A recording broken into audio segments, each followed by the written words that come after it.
Hello everyone, আমি পম্পা। আমার নতুন একটা ব্লগে তোমাদের সবাইকে অনেক অনেক স্বাগত জানাই।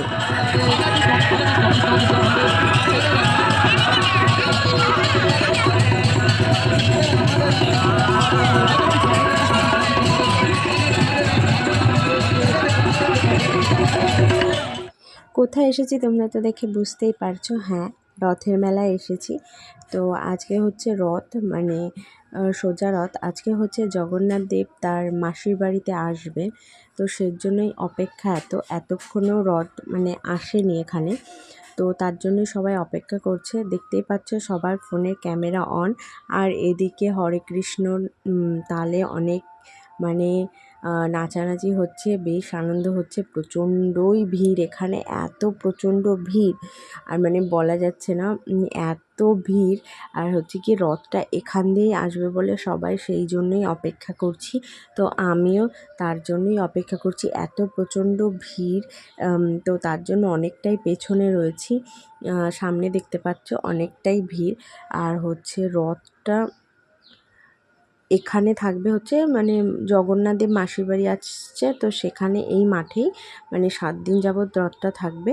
তো তারপর রথ আসতে একটু দেরি হলো, তো কুহু বায়না করলো যে আমাকে কটন ক্যান্ডি কিনে দাও। তো আমি তো হাওয়াই মিঠাই বলি, অনেকে বুড়ির চুলও বলে। তো তোমরা কে কী বলো অবশ্যই কমেন্টে জানিও।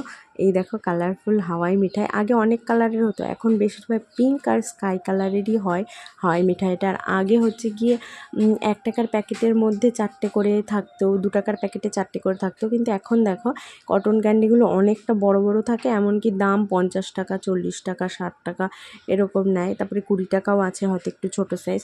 তো কুহু যেটা কিনলো এটা হয়তো 30 টাকা মতো নিয়েছে। আর মেলায় গেলে সে কটন ক্যান্ডি কিনবেই, পুরোটা কিন্তু সে খেতে পারে না, কিন্তু তার বায়না সে কিনবেই। তো তাই কুহুর পাপা নিয়ে গেল কুহুকে কটন ক্যান্ডি কিনতে। এবার দেখো কটন ক্যান্ডি পেয়ে সে কতটা খুশি সেটাই দেখো। এই দেখো কটন ক্যান্ডি কিনে এনে এই যে দেখাচ্ছে, দেখো কটন ক্যান্ডি পেয়ে কত খুশি, দেখেছো? ভীষণ খুশি। ওই দেখো নাচ শুরু করে দিয়েছে কটন ক্যান্ডি পেয়ে, বলছে আমি এখনই খাবো, খুলে দাও। কিন্তু এখন আমি খুলে দিলাম না, কারণ হচ্ছে এখনই রথটা এখান থেকে ঢুকবে, তো ভিড়ের মধ্যে ওর হাত থেকে পড়ে যেতে পারে। এর আগেও মেলায় গিয়ে কটন ক্যান্ডি কিনেছে, কিন্তু খুলেছে আর হাত থেকে পড়ে গেছে, তো পুরোটাই ওয়েস্ট হয়েছে। তাই বললাম একটু পরে ভিড় থেকে একটু ফাঁকা জায়গায় যখন যাব তখন। এখন আবার আবদার হচ্ছে যে আমাকে কোলে নাও, আমি রথ দেখতে পাবো না, সামনে অনেক লোকের ভিড় রয়েছে। তো তার জন্য পাপার কাছে তার আবদার, তো তার পাপাও কোলে নিয়ে একদম সামনের দিকে এগিয়ে যাচ্ছে, যাতে হচ্ছে গিয়ে রথের দড়ি ধরে আমরা রথ টানতে পারি। ওই যে রথটা ঢুকছে, দেখতেই পাচ্ছ অনেক আলো দিয়ে সাজানো, অনেক ফুল দিয়ে সাজানো। রথটা এত সুন্দর না, জগন্নাথ দেব, বলরাম, সুভদ্রা সবাই একসাথে সঙ্গে করে মাসির বাড়ি আসছে, আর সেটাই সবাই ক্যামেরাবন্দি করছে। আমিও তাই ক্যামেরাবন্দি করে নিলাম। ওই দেখো 3 জনা বসে আছে, কত সুন্দর সাজুগুজু করে এসেছে এবার রথে, তো খুব সুন্দর লাগছে। তো তারপরে হচ্ছে গিয়ে রথটা যেই মানে রাস্তা দিয়ে ঢুকবে সেখানে প্রচণ্ড জ্যাম হয়ে গেছে, এটা প্রত্যেকবারই হয়। তারপর রথ টানার জন্য সবাই খুব ব্যস্ত হয়ে যায় রথের দড়ি ধরার জন্য, কারণ রথের দড়ি নাকি ধরলে পুণ্য অর্জন হয়। সেই টানাটানির মধ্যে তারপরে গিয়ে অনেক ভিড়ভাট্টার মধ্যে আমি দড়িটা জাস্ট ছুঁয়েছি আর রথের দড়িটা একটু টেনেছি, এতে ভিড়ের মধ্যে কুহুর পাপা ওদিকে চলে গেছে, আমি এদিকে চলে এসেছি। তারপরে হচ্ছে গিয়ে ফোন করে আবার বললাম আমি এখানে আছি, তারপরে হচ্ছে কি এখানে আসলো। এই যে কুহুকে এখন কটন ক্যান্ডিটা কিনে দিয়ে মানে খুলে দিয়েছি প্যাকেট থেকে। আর এই হচ্ছে জগন্নাথ দেবের রথ, যেটা প্রণাম করে এবং প্রসাদ নিয়ে আমরা প্রসাদ মুখে দিয়ে এখন হচ্ছে মেলাটা একটু ঘুরবো। আর মেলায় না এটা অনেকটা বড় মেলা, অনেক দোকান, আর প্রচণ্ড ভিড়ও হয়েছিল। রথের দিন খুব ভিড় হয়, এর পরের 7 দিনও মেলাটা থাকে উল্টো রথ পর্যন্ত, কিন্তু পরের দিনগুলো কম ভিড় হয়, কিন্তু রথের দিন প্রচণ্ডই ভিড় হয়। ওই রথের টানতে গিয়ে এত ঘেমে গিয়েছি, দেখো পুরো ঘেমে একদম স্নান করে গেছি। তো এখানে প্রচণ্ড ভিড় ছিল। তারপর মোটামুটি দোকান গুলো দেখেছি, আর হচ্ছে কিছুই কেনার নেই, কারণ এত বেশি মেলায় যাই, যেখানেই মেলায় হয় তো ঘুরতে যাই, মেলা দেখতে যাই, অনেক কিছুই কেনা হয়, তো সেভাবে এখান থেকে আর কিছুই কেনার নেই। কুহুর আবদারে শুধু ওর জন্য দুটো চুড়ি কিনে নিয়েছি, সে কিনলো। তারপরে হচ্ছে গিয়ে মেলা থেকে আসার পথে কুহু বলছে আজকে আমি বিরিয়ানি খাবো।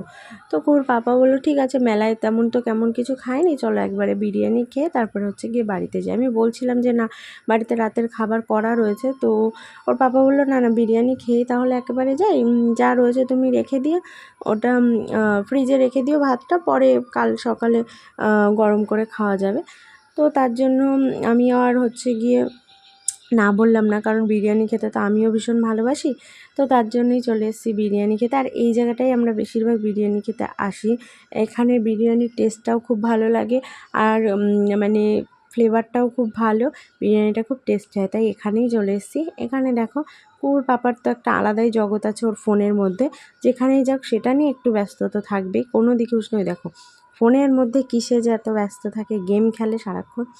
তো এখন সেও হচ্ছে ফোনে ব্যস্ত, আর আমি হচ্ছে কি এদিকে ক্যামেরা করতে ব্যস্ত, যে কে কেমনভাবে বিরিয়ানি খাচ্ছে সেটাও একটু ক্যামেরাবন্দি করছি। দেখো এখানেও এদের দুজনের হাতে ফোন, সামনে খাবার রেখে ফোনের দিকে তাকিয়ে আছে। ফোনের মধ্যে কী এমন জিনিস দেখো যে খাবারও ভুলে যায় মানুষ। তো এদিকে দেখো কুহু বসে রয়েছে বিরিয়ানির অপেক্ষায় আছে। মাথা থেকে হেয়ার ব্যান্ডটা খুলে নিয়েছে, বলছে কানের পাশে নাকি ব্যথা করছে, তার জন্য খুলে নিয়েছে। আর এদিকে একটু পোজ দিয়ে নিল, এখন খুব পোজ দেয় ক্যামেরা, যখনই আমি ওর দিকে নিই তখনই পোজ দেয়। তো ফাইনালি আমাদের চিকেন বিরিয়ানিটা আমাদের টেবিলে চলে এসেছে। তো দেখো কত লাইট কোয়ান্টিটির হয়, মানে একদম সুন্দর ফ্লেভারের, ভীষণই ভালো লাগে। আর এদিকে কুর পাপা দেখো চিকেনটা দেখালো, কারণ আমি ক্যামেরা করতে ব্যস্ত, তো তার জন্য বললাম। তো তারপরে কুহু দেখো এদিকে ভীষণ ব্যস্ত, বিরিয়ানি খাবে সে, একটু ঝাল খেতে পারে না, কিন্তু বিরিয়ানির মানে যে হালকা ঝালটা হয় সেটা মোটামুটি খায় আর জল খায়। তো এদিকে হচ্ছে গিয়ে বিরিয়ানি এখন আমরা খাবো। তো বিরিয়ানি খাওয়া দাওয়া করে মানে পেট পুজো করার পর হচ্ছে গিয়ে বাড়ির দিকে রওনা দেব।